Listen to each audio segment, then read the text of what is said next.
Well, hello everyone, and welcome once again to our next codon ring. This is the codon ring of origin, and it only has one gene key. It is gene key 41, and man, is it immense. And yet, the Hebrew number, which is number 7, or Zion, that holds this thing together, you can say very little about. So it's just like the city of emanation. There's just not much to say. There's lots of symbology, but not much more to say. Okay, so the 41st gene key is active right now until January 27th. And this gene key is about, well, the gene key is about, or this codon ring is about using the mind to feel complete, or the mind to fulfill your dreams, and getting stuck in fantasy, just staying in the fantasy of the mind of how you want life to be, but never really stepping out and doing anything about it, and leading, because this 7, the number 7, and this gene key has high leadership capabilities. So what else? What do we want to say? The first thing I want to say about Hebrew number 7, also known as Zion or Zayin, Zion is the letter Z means remembering Yah, or remembering God. So one of the themes that this 7 represents is remembering God. Some of the other themes are the feminine, the female, communications, breath, organization, freedom, magic, transformations, and ceremony. Okay. So let me go ahead and show you a picture of this lovely letter. Okay, I assume you're seeing it. So this is the letter Zion, and I'm going to point you over here to the side so that you can compare 6 and 7. They look very similar. Now, 6, what do I want to say here? The 7 represents what is called the sword. It doesn't really look like the sword, but it represents a sword. Excuse me. It actually represents a double-edged sword, or a double-edged or forked tongue. So this is how it relates to communication. It's also known as the messenger of truth. And it also represents, this sword represents Kundalini. Excuse me. And in regards to Kundalini, so we had number 6 that also represented the spine and Kundalini, but 6 represents the right side of the 2 energy channels of Kundalini, which are Ida and Pingala. So the 6 represented the right side, also known as Pingala, or the Shiva frequency, or the descending and positive polarity. It also represents the male or the masculine side, or Adam. And now the 7 represents the female, the left side, the Ida, Ida channel of Kundalini, or female sexual power, Shakti. Zion is the ascending negative polarity energy, and it's also known as the returning light. Just like emanation, it's returning to the primordial source. 6 was related to the faculty of listening or our ears, as well as our divine will, or ego will.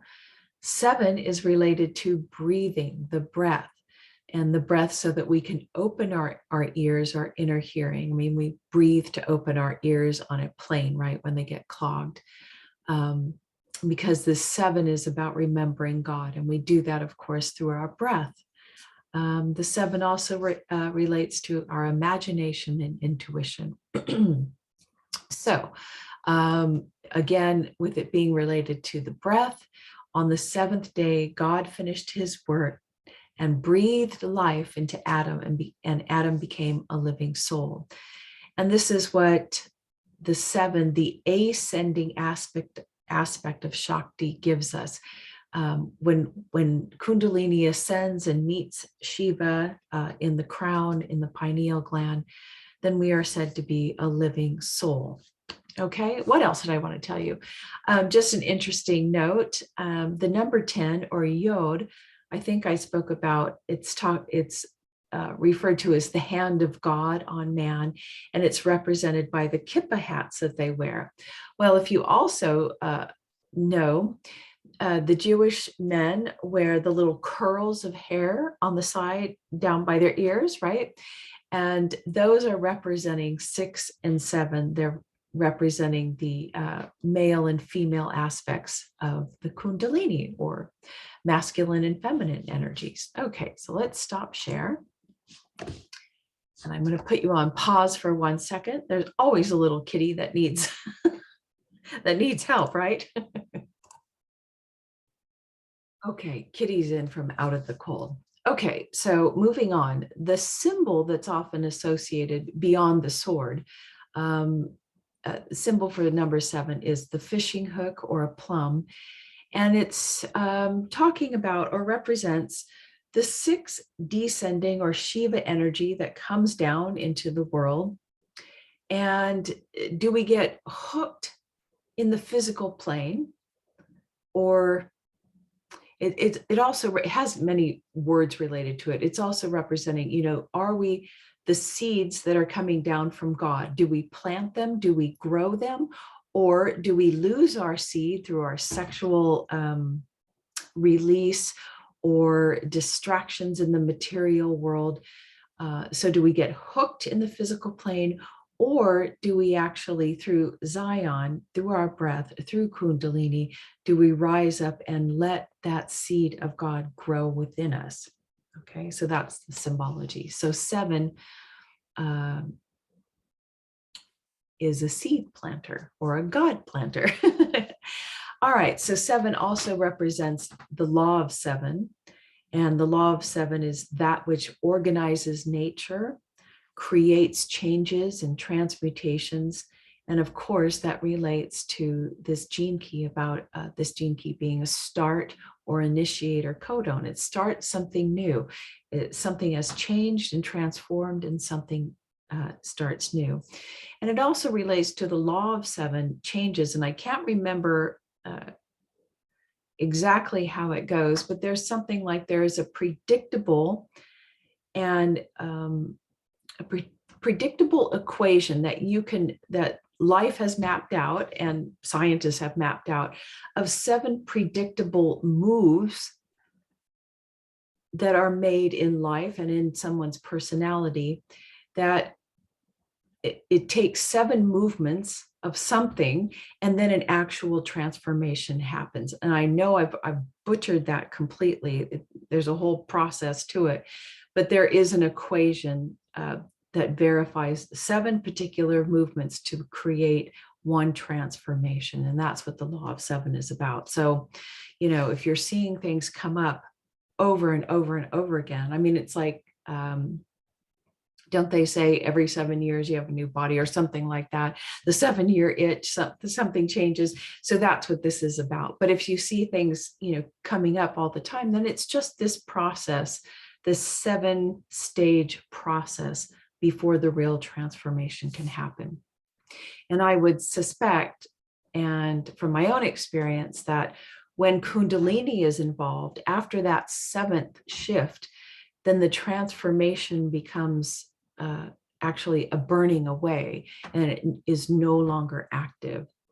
So I guess that could be a transfiguration, because there's a whole transfiguration that happens within the subtle bodies when these things are actually burned away through Kundalini Shakti, the ascension of Kundalini Shakti, that it actually starts deconstructing the subtle body, because the subtle body is the holder of all of your samskaras, your impressions, your karmas.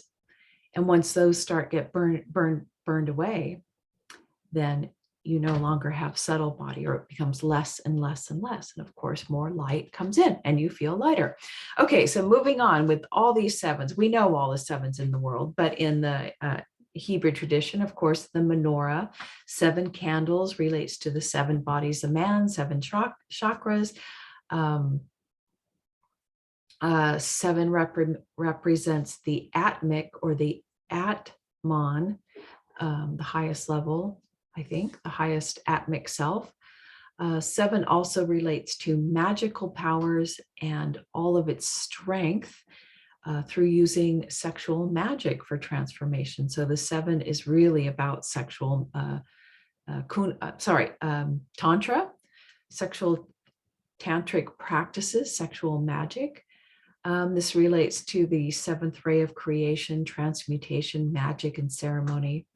It also represents the 7 vices, although there are 2 more that could be added on. So we have avarice, sloth, lust, pride, anger, gluttony, or greed, as well as the 7 virtues, which are altruism, diligence, chastity, humility, love or charity, and philanthropy, which is happiness for others, and temperance. Okay. If you see lots of 7s hanging around in your life on license plates, what is the 7 trying to tell you? Well, first of all, the greatest fear of the 7 is that it will be trapped in emotional pain, and that it will be deprived of the experience of life, of all, happiness and joy and experience. And so its greatest desire, of course, is the desire to be free, to be happy, to be satisfied, and to be fulfilled. It's always seeking that pursuit of happiness. That's what the 7 is all about, pursuit of happiness. But which pursuit do you take? What seed do you plant? Okay, so if you see lots of 7s, you have to remember, if you see lots of 7s, all these numbers that I've been sharing qualities about, if you see 777, does that really mean that you're totally in alignment? No, maybe not, because the 7 is just a symbolic representation of a polarity of energetic things going on, right? There's all kinds of options. You can have the shadow frequency or the gift. How do you know? Because you're just attracting the 7. So you have to, don't let your ego tell you you're, ready to ascend. If you see lots of 7s, it might be telling you you are hiding from your emotions. Maybe you're feeling fear that you'll be bored and not stimulated enough. So you go and distract yourself. Perhaps you're not communicating truthfully how you really feel. And I forgot to mention that this double-edged sword or forked tongue that the 7 represents is about communicating, but communicating the true feelings of your heart, or showing the world who you truly are. So sometimes the 7 puts on a happy face and shows a front to the people, while inside they have seething emotions and deep, dark fears that perhaps, most likely, because the 7s have really strong mental, highly intelligent, but strong mental faculties.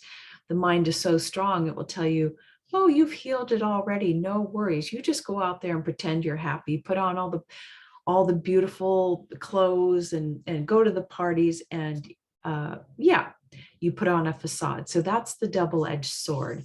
What face are you showing to the world? Okay. So some more shadow behaviors or qualities. You are seen as the Energizer Bunny. Like you come in and you're like, hey, everybody, let's get this party started. You're always pursuing happiness, seeking variety, lots of different classes, experiences, got to keep my options open. You're really trendy, like up on all the trends, because you're always seeking something new, right? Can be very materialistic.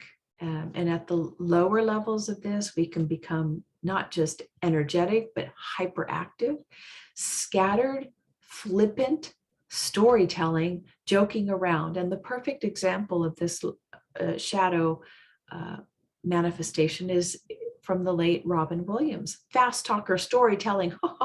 You could just tell there was so much pain inside of him, but he kept you distracted, and he was always fast and joking around.